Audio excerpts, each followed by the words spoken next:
The bouquet never hit the ground gently. It flew from the small hands of an 8-year-old flower girl and landed in the muddy water running along the gutter. The little girl's eyes widened, unsure if she should cry or freeze. Standing over her was Margaret Whitmore, a 52-year-old business owner whose landscaping trucks were parked in every corner of Willowbrook. She didn't just arrive quietly. She stormed straight into the middle of the outdoor ceremony, her heels sinking into the manicured grass as though she owned it. Her voice sliced through the soft hum of music and laughter. "Don't you dare turn this neighborhood into some gaudy performance for people like you." She was inches away from Elias Monroe, the groom, her breath hot with contempt. Elias, a man whose calm presence could steady a crowd, stood in a crisp charcoal suit, hand intertwined with his partner, Alex Carter. The string quartet stopped playing mid-note. 60 guests froze. No one moved, as if the air itself had locked them in place. Margaret's rage didn't stop at the bouquet.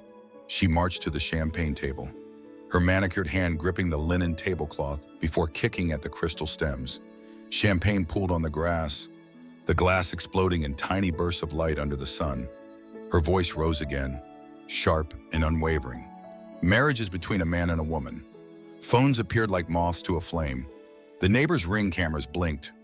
A teenage cousin, only 16, streamed live without hesitation, her followers watching as the perfect spring afternoon unraveled. Margaret pulled her phone from her bag, stabbing at the screen until the sound of the 911 operator answered her. "There's an illegal gathering in my neighborhood," she declared, her eyes never leaving Elias. "Loud music, indecent behavior in front of children. This needs to stop." Elias didn't flinch. He reached into a slim leather folder and pulled out the paperwork permits, approvals, and licenses for every detail of this wedding. He held them in his hand like a silent shield. Everything about the day had been prepared according to the law, down to the precise decibel limit for the speakers. Behind him, Alex laid a hand on his arm, not to stop him, but to remind him they had worked for months to make this day flawless. Elias glanced once at the papers, once at the woman before him, and then back to the guests, silently asking them to hold their ground. What Margaret didn't see, what she couldn't possibly imagine, was that this day was more than a celebration. For Elias, it was a stand for every couple who had been told they didn't belong. Every love story dismissed as unacceptable. It is easy to believe that hatred shouts the loudest, but sometimes the quiet resolve of dignity can carry further, cutting deeper than any insult hurled in anger. And while Margaret's voice filled that moment, the truth was already working its way into the hearts of everyone watching. If you're listening to this on Heart Story, stay with us. What happens next will turn this confrontation upside down and show how one choice, one moment of composure, can change the course of an entire day. Because sometimes, the people trying hardest to silence you are about to be silenced themselves. Margaret's outrage did not end when she put down the phone.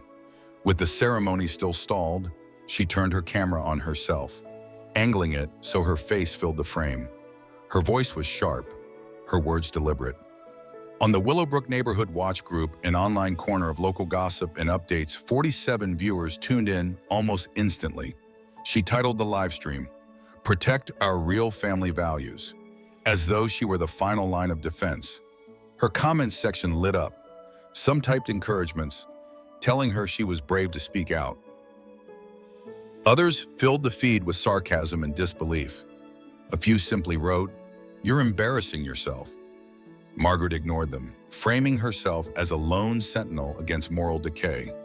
What she did not expect was how quickly the story slipped from her grip. On the edge of the crowd, a group of teenagers had already uploaded short clips to TikTok. They didn't use her title. Instead, they called it #Willowbrook Wedding, a phrase that began to multiply across feeds. In one clip, the bouquet arced through the air before splashing into the gutter, paired with captions like "When the HOA tries to crash the party." The view count jumped from dozens to hundreds in minutes. Neighbors who had stayed home that afternoon now saw the scene unfold through shaky phone cameras. They weren't just hearing her words, they were watching the champagne crash to the ground, watching the bridegroom stand motionless, watching the little flower girl shrink behind a guest's legs. When the police finally arrived, two officers in dark uniforms stepped through the open gate. Margaret hurried toward them as though salvation had arrived, her phone still broadcasting live. "I have evidence," she declared, pointing toward the ceremony. "Noise violations, behavior unfit for children." She gestured broadly, trying to draw their attention to the rows of guests, to the string quartet tuning up again in the background. One officer pulled a small device from his belt and measured the ambient noise.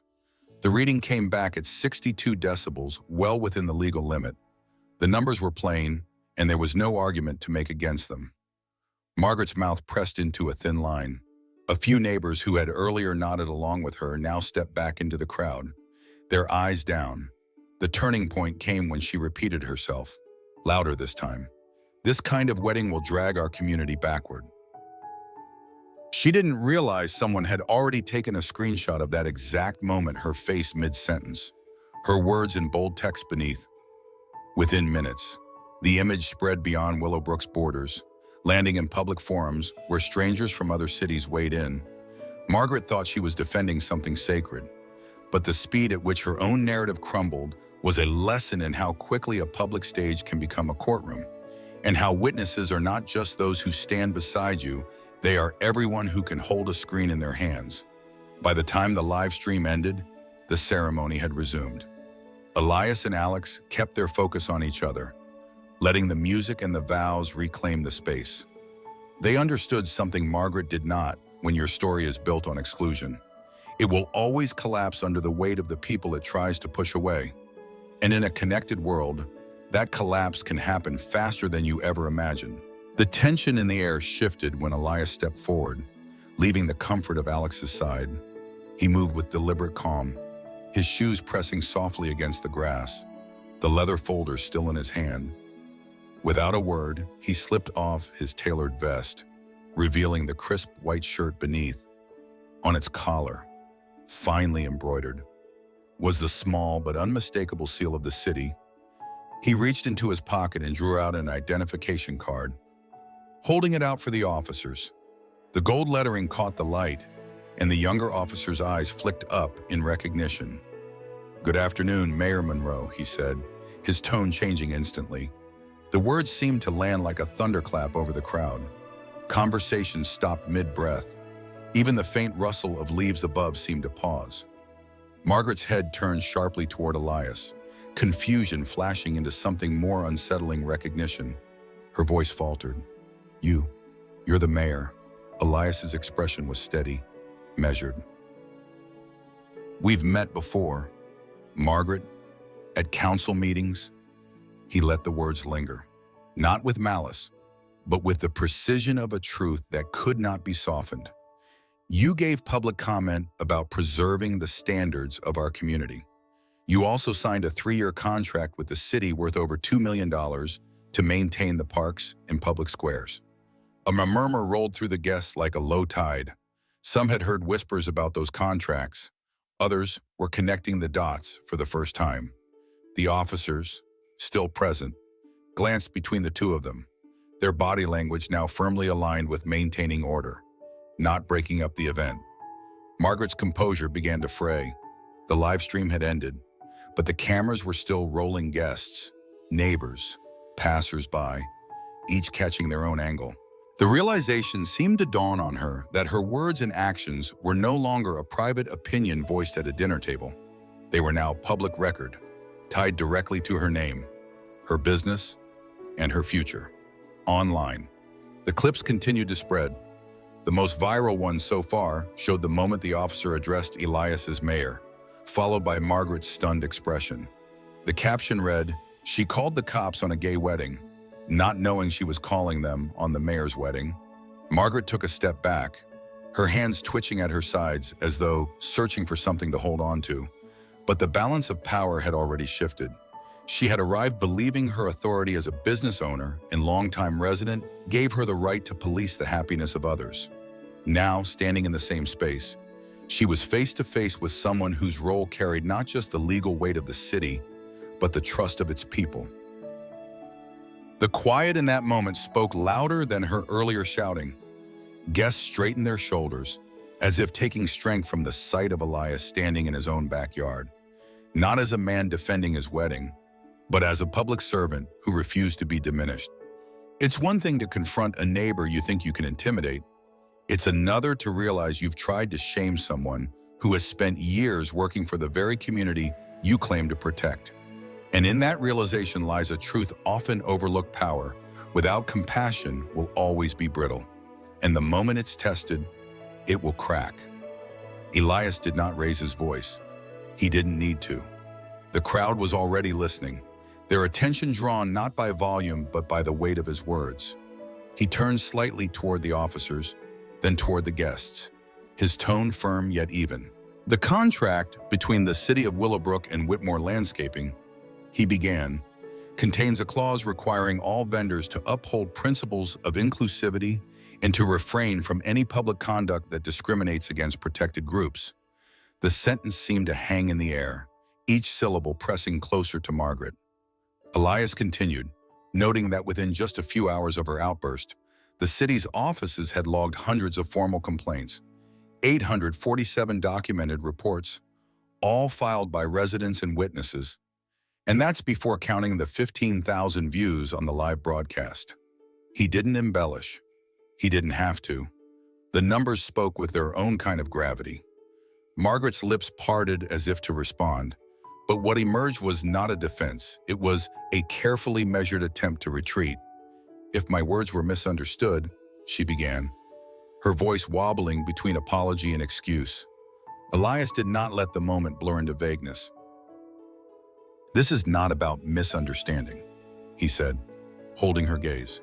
"These are your words. Margaret, 17 separate recordings, each one matching the next. No edits, no distortion." A shift moved through the crowd. It wasn't anger, not entirely. It was the quiet recognition that this confrontation had crossed beyond a wedding dispute.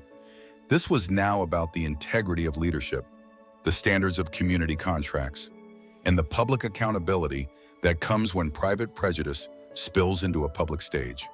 An announcement from the officers confirmed that a formal review would be conducted. Within minutes, a city clerk on site coordinated with the legal department, scheduling a public hearing for 72 hours later. Margaret stood frozen, the mention of a hearing tightening the space around her. The weight of the possible outcome termination of her contract and the collapse of her company was no longer abstract. It was a clock already ticking. As the news spread, some guests shifted uncomfortably, not from sympathy for Margaret, but from the sobering reminder that words are never just words when they target someone's identity. Others, especially younger attendees, filmed their reflections in short clips, speaking about the harm caused when discrimination is excused as opinion. Margaret remained at the edge of the lawn, hands clasped now, her earlier certainty stripped away. She had come intending to control the narrative, to make the day about her objection. But standing there under the watchful eyes of both the community and the law, she could feel the story slipping completely from her grasp. What unfolded was not just a legal process, it was a social reckoning. The people who had quietly tolerated her behavior in the past were beginning to see the cost of silence. In that shift was a lesson rarely learned in comfort, that fairness is not a convenience to be upheld only when it benefits us, and accountability is not cruelty when it is the consequence of harm. By the time the last guest left that evening, the champagne stains had dried into the grass, the broken glass cleared away. But the memory of what had been said, and the resolve it sparked, would remain long after the flowers faded. The hearing stretched for hours inside the high-ceilinged council chamber. Sunlight shifted across the polished wood tables as witness after witness stepped forward, guests from the wedding, neighbors who had watched from their porches, even the 16-year-old whose live stream had ignited the online firestorm. Each account painted the same picture: Margaret's deliberate disruption. Her words, her actions, her refusal to step back even when confronted with facts. Elias sat quietly at the front, hands folded, listening to every statement. He didn't interrupt, didn't gloat. When his turn came, he spoke of policy, contract clauses, and the city's responsibility to protect all residents equally. His words were measured, professional, but they carried the unmistakable weight of someone speaking not just as an official, but as a man whose own wedding had been turned into a battlefield. After 4 hours, the council withdrew to deliberate. The room fell into a low murmur, the sound of papers shuffling, heels clicking against tile. When the members returned, the verdict was read clearly. Margaret would keep her contract, but only under 18 months of probation. She would be required to complete 40 hours of certified LGBT inclusivity training and serve 100 hours of community service at the Willowbrook Youth LGBT Support Center. Non-compliance would mean immediate termination of all city contracts. Margaret's jaw tightened as she accepted the terms. It was not victory, but it was not complete ruin either. At first, she moved through the requirements mechanically. The training sessions were awkward, the service hours unfamiliar.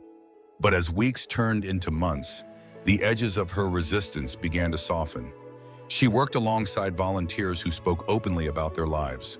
She met parents who described the fear and love that came with raising LGBT children in a town where not everyone welcomed them. Small changes appeared in her company too. She hired 2 part-time employees from the youth center. She began offering benefits without gender-based restrictions. When asked why, she only said, "It makes sense." But those who knew her before could hear the difference. A year later, Unity Day arrived, a celebration Elias and Alex had spearheaded to showcase the city's diversity. The park was alive with music, food stalls, and children's laughter. In the center of it all stood a floral arch, vibrant and sprawling, crafted from hundreds of blooms. Margaret was there, not as a protester, but as the sponsor who had donated every flower and oversaw the design herself. Elias approached her, not as mayor or as the man she had once tried to humiliate, but simply as a neighbor. They spoke briefly, their words private, their handshake firm.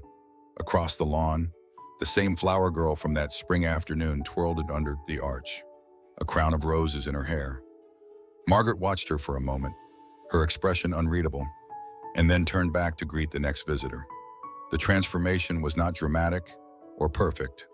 It was slow, uneven, and incomplete in places, but it was real. In choosing not to destroy her completely, the community had given her the space to face herself, and in that space, she had found the possibility of becoming someone better. Perhaps that is the most difficult lesson in any conflict, that change rarely comes from winning or losing outright, but from the hard work of living with the consequences of our own choices. And sometimes the truest justice is not the punishment we deliver, but the opportunity we allow. If you were in Elias's position, would you have given Margaret that chance? Or would you have ended her contract for good? Share your thoughts below, and don't forget to follow Heart Stories for more stories that reveal the power of choice, community, and change.